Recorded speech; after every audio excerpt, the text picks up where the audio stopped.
Hello and welcome back to another episode of the Reincarnated Radio Podcast. I'm your host, Dave Stishan, and once again, I'm bringing you another one of the scariest, creepiest, and most skin-crawling tales of terror that the golden age of radio had to offer.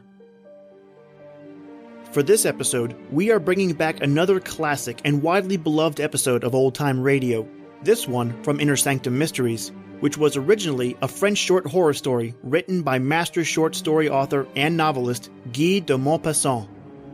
Today, the two-person cast of Amanda Pulcini and myself reincarnate the Horla, which originally aired on August 1st, 1943. So turn off the lights, gather round, and if you get scared, just remember, these tales scared your grandpappy first, and enjoy the Reincarnated Radio Podcast.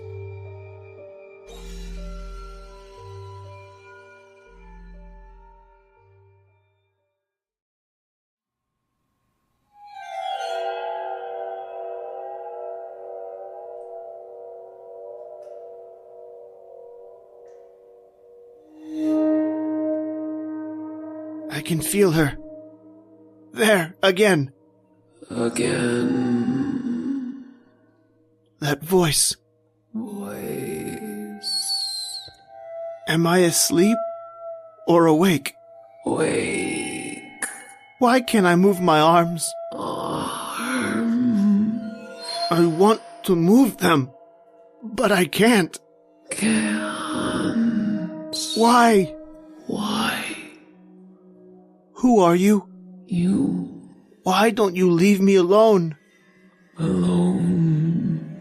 Why do you torture me? Me.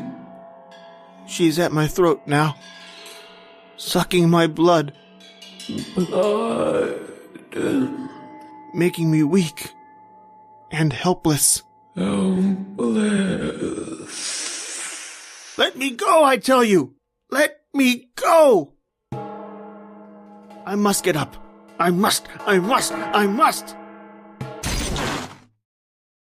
She's gone now.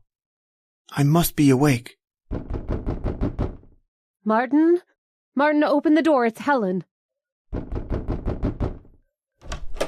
Martin, are you all right? Of course, Helen. Your face is white. I'm all right, I tell you! Martin! I'm sorry. I didn't mean to shout. You knocked over your night table. I tossed in my sleep. The crash startled me. That's why I cried out. Martin, you haven't been the same ever since you returned from your South American tour. Why don't you tell me what's wrong? Please, Helen, go back to your room. Don't worry about me. But Martin... Please, do as I ask. Very well. Helen, try to understand that I don't mean to be angry with you. That's not what hurt me, Martin. It's that you don't want to tell me what's troubling you. There's nothing troubling me. My nerves are on edge, that's all. Good night, Helen. Good night. I wanted to tell her, but how could I? How could I tell anyone about this thing that is sucking the lifeblood out of me while I sleep? This being that is ruining my talent as a musician, whose voice I hear whenever I sleep. This invisible being that I feel is possessing me, urging me to destroy instead of create, urging me to kill.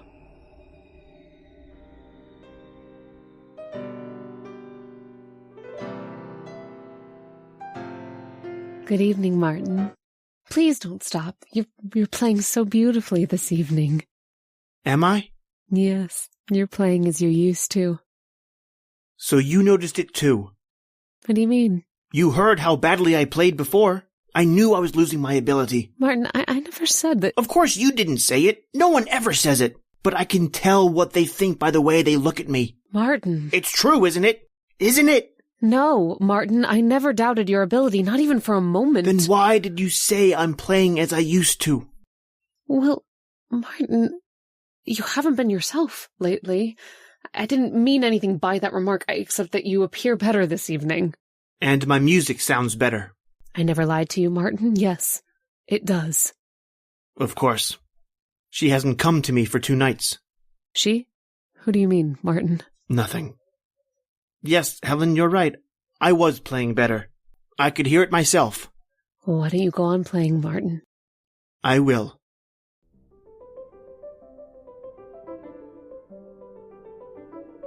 You hear that, Helen? That's the way Beethoven meant his music to be played.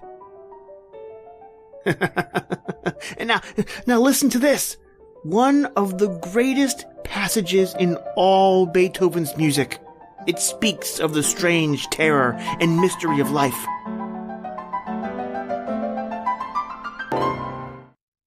What's the matter with me? I never had trouble playing that passage before.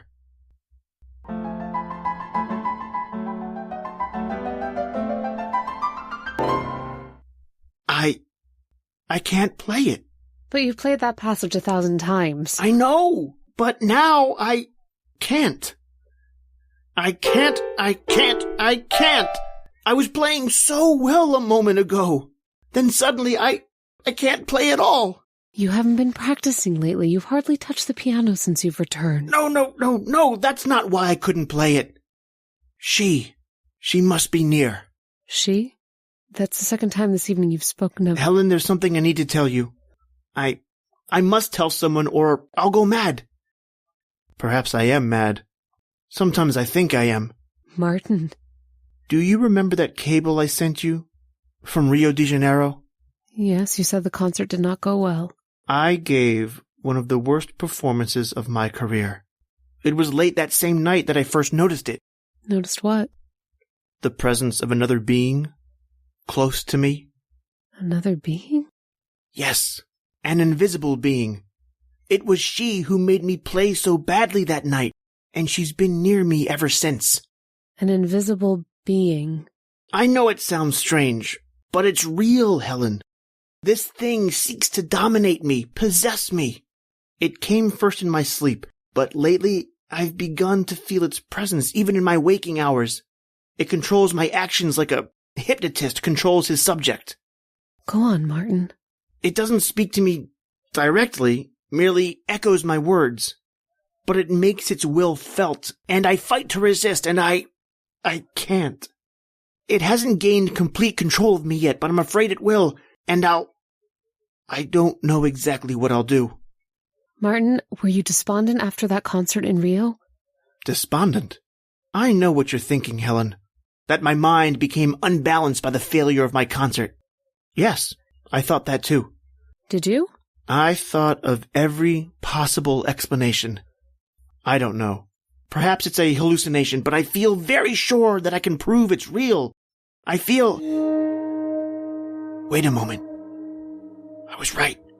She's near us now. Near us? Yes. Can't you feel her presence? Look there. Didn't you see the curtains move? She's in here, Helen. In here. The wind blew those curtains. No, it's her, Helen. The invisible being. She came in through the window. Look. She touched the newspaper. It's nothing but the wind. No, it's her, Helen. What's wrong? What's the matter? I can feel her. Close. Taking possession. Why do you look at me like that? Why don't you answer me? Why are you holding your hands as though... No, don't touch me. For heaven's sake, don't. You're not yourself, Martin. Please, wake up. Martin, listen to the music. Listen to me play the music you know and love. You must come out of it. Take your hands away from my throat. She's no longer here. She's gone now, Helen. Martin. Don't draw away from me, Helen. I won't harm you. Helen, come back. I should have never told her. That thing, that invisible being, urged me to kill her. And I almost did. That thing. Is there such a thing? Or am I mad? But I saw her touch that newspaper. Here, what's this? Rio de Janeiro, March 5th. An epidemic of madness similar to the contagious madness which attacked Europe in the Middle Ages, is at this moment raging in the province of São Paulo, Brazil. The terrified inhabitants are leaving their houses, saying they are pursued, possessed, dominated by invisible beings. They say that these creatures, a species of vampire, feed on their blood while they are asleep. My dream! That's what always happens in my dream!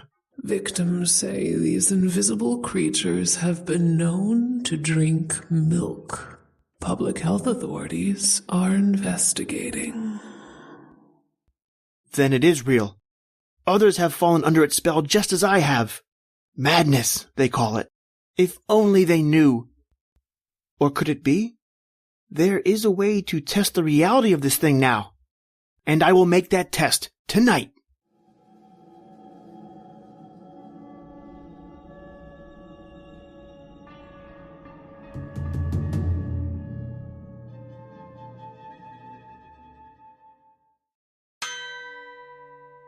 Three o'clock.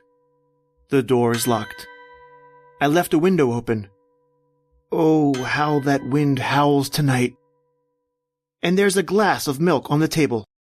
Well, we shall see. I dread going to sleep, but I must. Only heaven knows what its name is. Usually comes to me when I'm asleep. But for now, I must close my eyes. There. That's better. Yes. Much better. I can feel her now, close to me. She's come again. Again. Can you hear me? Me? Why do you echo my words? Words. Why do you torment me? Why don't you ever let me sleep? Sleep. Or am I sleeping now? Am I dreaming this mad thing? I must wake up. I must open my eyes. I must. Well, where's the light? There, now, we will see. Oh, the glass is gone. I heard a crash. It must have knocked over. Yes, there it is on the floor, broken into 100 pieces and... Oh, merciful heaven. The glass was empty when it fell. There's not a single drop on the table or the floor. There is no doubt about it now. I must find a way to destroy this thing. I must kill it before. She's still near. Near. So, you came back again. Again. I never heard your voice before, while I was awake. Awake. Who are you? You. Tell me your name. What is your name? Horla. Horla. Horla. Then you do understand when I speak to you. Yes. Why have you never spoken to me before? I did not choose to. What do you want with me? I thought you knew. No. I imagined all sorts of things, but I never knew. What do you want with me? If I tell you, you will resist, and it will only be worse if you resist. What do you mean? Don't be a fool. Don't you understand yet? No. I will tell you this. To resist me is impossible. I will come to you when you sleep, when you are helpless. After each visit, you will be more and more under my power until finally you will become my complete slave to do with as I will. Your slave? Yes. Where are you? Now? Sitting here in the chair near your bed, waiting for you to go to sleep again. I will not go to sleep. You must sleep sometime. That is the great weakness of you race of humans. I will sit here and wait. I will remain awake until you leave.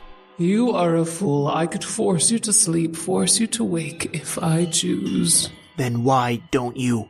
It would be too much of a struggle now. You will fight against me. I prefer to wait until you are under my power completely. Then I can command you with ease. When will that be? Tomorrow, after you awake from sleep. So I only have one more night. Yes, only one more. I tested my strength with you earlier this evening and almost succeeded in what I desired. I'll only need one more night. Then I'll never go to sleep again, as long as I live. We shall see. I have great patience. What are you doing? I'm going to light a cigarette. Put that match down. The match? Why? Put it down, I tell you. No. Put it out. So you can feel fear. You are afraid of flame. Stand back, don't come near me. I have found your weakness now. You fear flame, fire. Now we shall see who is the stronger one. Don't come near me. These curtains? I put a match to them, and they go up in flames. You see? See the fire? You cannot escape through that window now, and the door is locked. I have you trapped. You hear me? Trapped. You cannot destroy me. Then why are you afraid? Why? Let me out of here. No. Now I have a torch, a weapon against you who have so much power, but fear the flames. Don't touch those sheets. You, somewhere here in this room, you who I cannot see, you who attack men in their sleep and command them to do your horrible bidding, you are the living spirit of evil. You seek to have men destroy each other so that you can inhabit the earth. Let me out of here. Let me out. Out? How many men in the centuries gone by must have pleaded for mercy from you? Do you think I'm just going to show you the slightest bit of mercy now? The long journey from Brazil, where you first found me, will end in this very room. You, who would destroy and replace man, shall be destroyed here. Holding a blazing piece of newspaper before me, I backed out of the door and locked it. The room is already in flames. I put my ear to the door, and I hear her call. Let me out! Let me out! Yes, she was trapped. But I must take no chances. Quickly, I find some old clothes, soak them in kerosene, drop them in front of the door to my room, and put a match to them. I rush to my wife's room. Her door is locked. Helen, open the door. What do you want, Martin? Open the door. The house is on fire. Martin! Hurry, will you? The house is filling with smoke. The flames are spreading rapidly. At last, we're in the garden. It's safe there, and Helen and I stop to rest. Martin, are the servants out? Yes, they're on the other side of the house. They're all safe. Where did the fire start? In my room. Martin, did you? Yes, I had to, Helen. Had to? Yes, she was in there. The invisible being, the Horla. Martin. Helen, try to understand. Helen, come back here. Helen! She vanished into the darkness. Whipped by the winds, the flames danced madly about the house. By this time, it's a blazing furnace with tongues of fire. Red, yellow, orange, blue. Flames leaping high into the air, lighting the dark night like a huge, magnificent torch. Already, parts of the roof begin to crumble in between the walls. A fountain of flames roars toward the sky, and suddenly the whole structure begins to topple, and in a moment, it comes crashing to the ground. Flames soar upward, leaping toward the sky, and light up the whole countryside. It's a funeral pyre. A monstrous, magnificent funeral pyre. And in it, she who hated and feared the flame is burning. She, my prisoner, the invisible being, the Horla.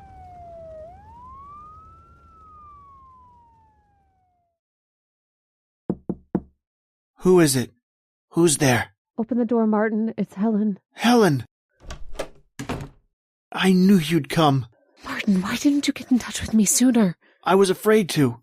The police are searching for me. Helen, you don't know what I've been through, hiding in alleyways, being chased like a mad dog. Finally, I took a chance and registered in this hotel. I don't think they recognized me. Martin, I want you to give yourself up. It's the only way you can be helped. But you saw the papers, Helen. You know what will happen to me if I surrender to them. No, it's not as bad as you seem to think. You'll receive medical attention and... Medical attention? Then you believe them. You think I'm insane, don't you? Don't you? Martin, I love you. Believe me, I wouldn't ask you to give yourself up if I didn't think it was best for you. I see. Yes, there was a time when I thought I was insane, Helen, but now I am certain I am not. It's a full 7 days since our house burned down, and I haven't felt the Horla near me once. I tell you, she was real, Helen. This invisible being was as real as you and I. Perhaps, but if that's the case, then you have nothing to fear. The doctors will examine you and find you normal. Don't you see, Martin, you have everything to gain by surrendering. What difference does it make? The only thing that really matters is that the Horla is dead. Helen, do you feel? What is it, Martin? Helen, I'll do as you ask. I'll give myself up. Will you go down to the lobby and wait for me? I'll only be a minute. All right, Martin.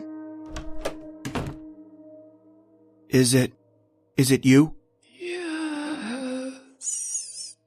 Then you're not dead. No. It was all in vain. All in vain. You cannot destroy me. Why do you hesitate? Why don't you go down and join her and give yourself up? That's what you want me to do, isn't it? That's the only thing you can do. No, it isn't. There is one other alternative. I made up my mind about what I'd do if you lived through that fire. You are going to destroy yourself? Yes. I will not be what you are trying to make me become. I will not be your slave. I would rather die. Martin, there's something I forgot to... Martin, put that gun away. Don't you try to stop me. Don't you try to stop me. Martin! That's exactly what I wanted you to do.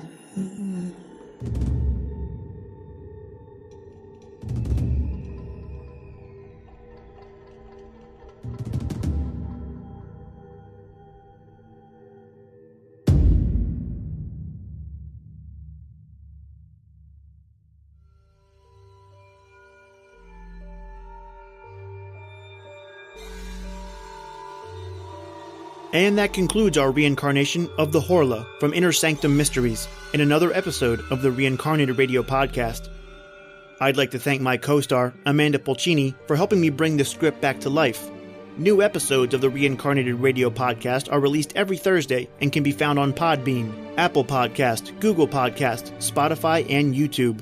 Be sure to follow us on Instagram and Facebook and leave us a review. Tell us what you think. Hopefully we raised a hair or two. But for now, that's it for me, Dave Stishan, and the rest of us at the Reincarnated Radio Podcast, where we scared your grandpappy first.